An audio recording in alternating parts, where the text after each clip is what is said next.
te donne un exemple. Surtout qu'il y a un concert Moroboué. Na mati sur scène.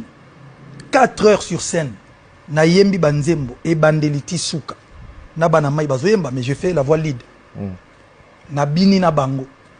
Na pe marato. Ce moment na concert na zui kiti na vandi na tiki bato bina na mwa muke. Si na meli na mati na remati sous. Ok, n'a pas changé bilan. N'a pas changé bilamba et 3 minutes. Chronométré 3-4 minutes maximum. Oui, bien au Oui, non, bisous dans un spectacle.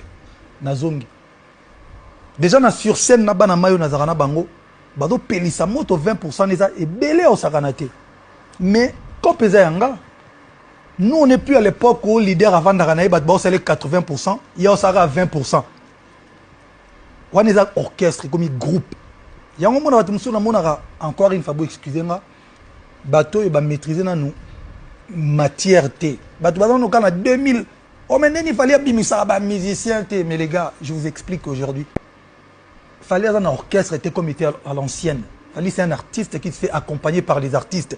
Les lolos sont petit en mani, bah tu bien on a un contrat en Afrique du Sud. On a bête un orchestre en Congo. Ato que matadi ba permettre yote. Ato que ne matadi ba loba yo za orchestre que matadi ko sala nini. Mais ngana ba misi ba ke na ba poto. Misi ko ba ke na pe poto futele ticket ake abom sa pe dok na e. Na za ba misi pe presse. Donc que kin me ngana tika na bon selo mo o accepter pe. Différence ka yangwana. Alors bateau bazali ba comprendre raté. Différence ya ba orchestre na les artistes. Boza ba papier na bic na la kisabino. Un orchestre zali ba comprendre raté. Différence ya ba orchestre na les artistes. Boza ba papier na bic na la kisabino. Un orchestre comme à l'ancienne. Zagi leader Torosa générique orchestre, soliste na beti, batteur na beti, ya ye kara bwaki mabanga. Atala kwa yembi. Atala kwa bwaki ya bwaki kara mabanga. Wane orchestre ba orchestre formule à kala. Formule ya fali générique, ils sont là. Ça peut être même dans place na Outaki, na quartier latin do ba break au fali a pesa na munoko. Ba soliste ba interpréter. Ta ils sont là. Botou na batubeta na bangona quartier latin. Je n'étais pas le seul, toi là peut-être ngana mona mai moko, mais au cela moi genre en 4 temps en communauté. Tando pe ça ba idée. Et là qui c'est nini? Na groupe o ya fali batu ba portaka. Mais na portaka e belé koleka batu ba portaka. Pour la simple raison, tokos de oyo. Oyo me mabana mai na ngai to ki na bango to kabola mbongo parce que tu metti 22 dates.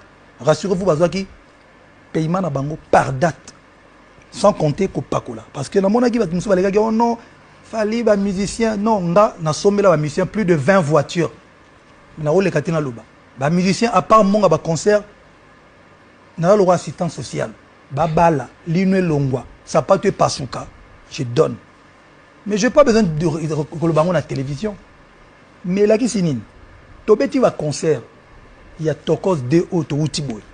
So yo ogi vocal na tokos de. Exact. Ogi solo na tokos de. Solo eza mais pas joué par banama ina. À part kaka animation. Et animation composée par Fali et Alex na tête morboyé. Oh babeti. Je respecte banama ils apportent beaucoup. Mais na 20% on est choqué ba tout temps. Michael Jackson à ton avis, il a apporté combien il y a pourcentage dans l'album nae? Il y a 100%. Ah. On peut s'arrêter au Moussou na Mounoko. Ils ont choqué parce que ils ont, je pense, hein, je comprends, peut-être na Congo, dans le artiste le roi Fali Boété. Je m'explique. C'est-à-dire artiste Moko Boé, ou ayebi que Kopo Eza Yanga, je dois travailler plus que bateau. Parce que mon colonel ambassadeur l'ingasta l'album naie. Moi je suis en train d'inculquer Soulé c'est à petit nanga, les lois avaient d'abord conseillé na primature mais et ça l'a mis au grand plaisir. Pour un jour, on ne sait jamais. La mystique a fourmi. Bon, son Bible, quand on est dans l'ambition, belé.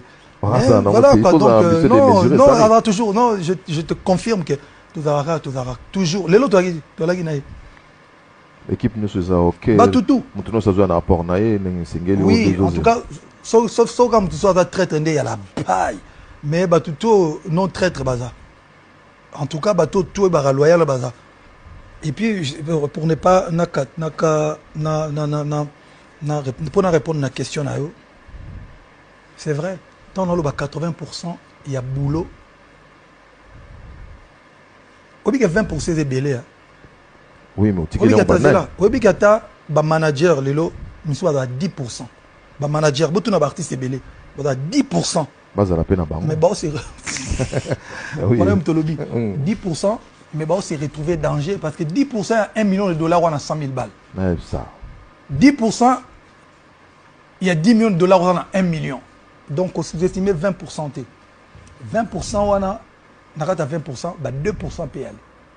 3% peut y aller. Sauf que dans business, par exemple, on dit, bon, je dis une connerie, tu fais une société, ils générer peut-être 100 millions de dollars. Sauf que tu as 3% par mois. Tu as chiconnier. Donc, tu sous-estimes 20%. Quand je dis les 80%, il y a Moussala Nanga, un an après, on a confirmé sous les lots. Mais 20% est Tikaliana,